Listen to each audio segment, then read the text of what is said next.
Good morning. Welcome to the 12th consideration in #Land of Tomorrow, the light of sovereignty. Here we discuss if not now, when, and if not us, who. Come along with us. 12th consideration. If not us, who, and if not now, when. Facing an unlimited supply of natives, a smaller number of English outnumbered and surrounded claimed land not for England per se but more so in favor of the spread of English literature. Quoted from the King James Version of the Bible from John 1:1, in the beginning was the Word, and the Word was with God, and the Word was God. From indigenous natives to those of African ethnicity, English as diverse as they claim grew to welcome the study of other languages and cultures as equally so, but distinguishing themselves apart from others less cultured was the appreciation of English literature. Communication is a complex matter where information relayed is either understood by a receiver or not, and of what is understood some is so well while others not so much. As more often it is not what is said, but how so, euphemism becomes an essential tool for adverse parties in negotiation.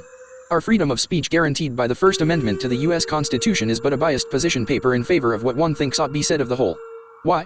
Well, because, sure, treaties, deeds and contracts written in English are for those who understand, but those who don't, affected, may fare better learning but in truth they might ought not. No matter how much is learned, the wealth of English literature places the lesser above those greater in social politics where dialect would cut like a knife through those born in England and others from America like soft butter. Obvious that settlers weren't going back anywhere as neither were Africans, we began England again with a more digestible delivery for native consumption using new characters of the Enlightenment to prove the equality of men.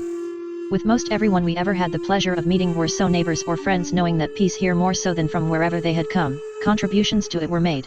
Just as easily as we can say long live the king or thus spoke Zarathustra, if we grew up in a culture where such was welcomed, we can sing the praises of those closer to our persons. What else were we to do but start England again, as so distant from administration following the law of man, we'd be cannon fodder for the law of nature and vice versa were it the case. Not that we understood natives more so, but as doctors practice medicine English do sociology where, if they wanted to hide, they would do so in plain sight and verbally so. Complex could be understandable, but discriminatory is a better term to describe how English-born subjects manhandled native-born colonists, regularly.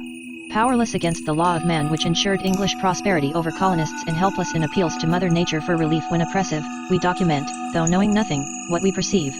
Prior to the American Revolution, the 17th century saw the beginning of a European Enlightenment that more so affected the world, or should we say minds of the world. Sure, one could paint pictures with colors, or even some say, perhaps, more vividly with words, where good craftsmen did so more effectively, more so with reason than rhetoric. So advanced was the English of the king and his men. Thomas Paine, perhaps more so pressured than encouraged, authored a 47-page pamphlet entitled Common Sense, published January 10, 1776. The printing press didn't hurt his work's reproduction, circulation, availability, or distribution. Its title reflects the ease of its comprehension. No, there was no retreat, and this was the last stand, so with common sense colonists would begin what in theory could work but had only long ago. Well, because they read it too in a book and began England again with a more digestible delivery for native consumption using the same language, new characters, and concepts more general than not. Big fancy words and concepts were fine for scholars, but in lay people was the proletariat where common sense had a greater effect, as the learned read it and sat down, and the proletariat read it and stood up. Up to whomever was in their path on their way to establishing a more perfect union didn't matter, as through English literature colonists chose liberty or death. More widely read than any other pamphlet of the American Revolution, those native-born English subjects preferred the security of citizenship under local authority to handle both the law of nature and man.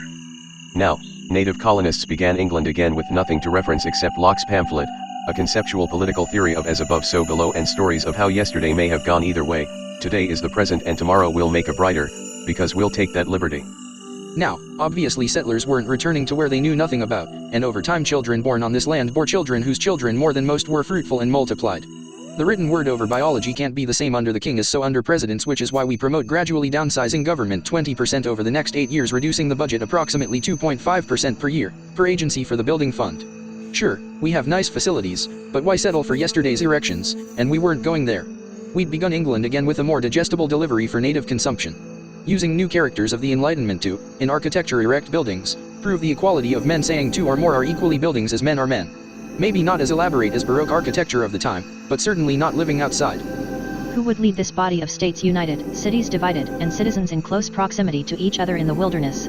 Some may beg to differ, but nouns having distinct names that identify or accent character of a thing, then for instance 1st Street through 187th 17th Street is only significant concerning sequence.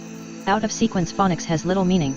If Delaware were named number 1, Tennessee number 16, and so on, and so forth, what could be said about what's non-sequential? Don't allow little to be said positive of the men or women we've become. Your brief presence in others' lives. What can be said of this Elizabeth or Robert that can't be said about another pair? Or Henry's differentiated from Harrison's? That concludes the information for this time. Come along with us next week as we champion the 13th consideration and what else but autonomy. See you next week.